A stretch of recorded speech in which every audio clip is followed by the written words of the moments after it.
Si Bamako va tomber, la vérité du ministre Abdoulaye Diop.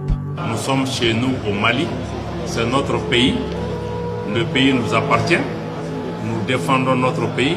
Notre armée aujourd'hui dispose des capacités militaires qui peuvent dissuader plus d'un si on n'a pas compris ça encore. Donc le Mali n'est pas là, moi je ne suis pas là, les forces d'armée ne sont pas là en train de trembler parce qu'on nous a dit qu'il y a quelques illuminés qui sont pas loin de Bamako qui sont en train d'essayer de prendre la ville.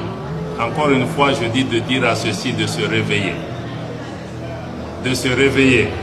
Et ils parlent de quel Mali? Sans diminuer les autres pays. Le Mali n'est pas la Syrie.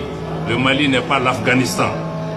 Donc quand ils font leur scénario, là, il faut qu'ils comprennent qu'ils parlent du Mali. Un pays éternel. Un pays qui a été là, un grand pays. Un grand peuple. Mais qui a intérêt à ce que Bamako tombe? Et qui veut que Bamako tombe? Pourquoi on veut que Bamako tombe? Quand on répondra à ces questions, on comprendra pourquoi, avec tous les succès qu'on remporte, ce terrorisme continue à être là. Ces groupes terroristes qui ont des drones, ça vient d'où? Qui fabrique ça? Qui leur donne? Dans des zones où on n'arrive pas à manger, qui leur donne ces véhicules 4x4 rutilants, tous ces moyens?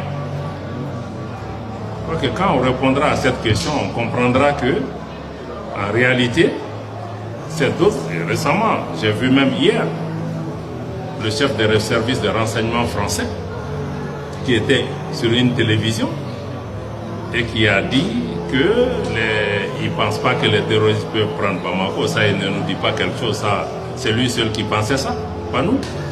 Et que ce n'est même pas leur volonté de prendre Bamako. On dit, ah bon, donc vous connaissez leur volonté.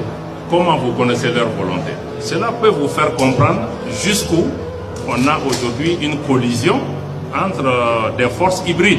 En réalité, ce n'est pas des terroristes, c'est une guerre par procuration. La série de questions-réponses a été achevée par une note d'espoir de développement économique du Mali.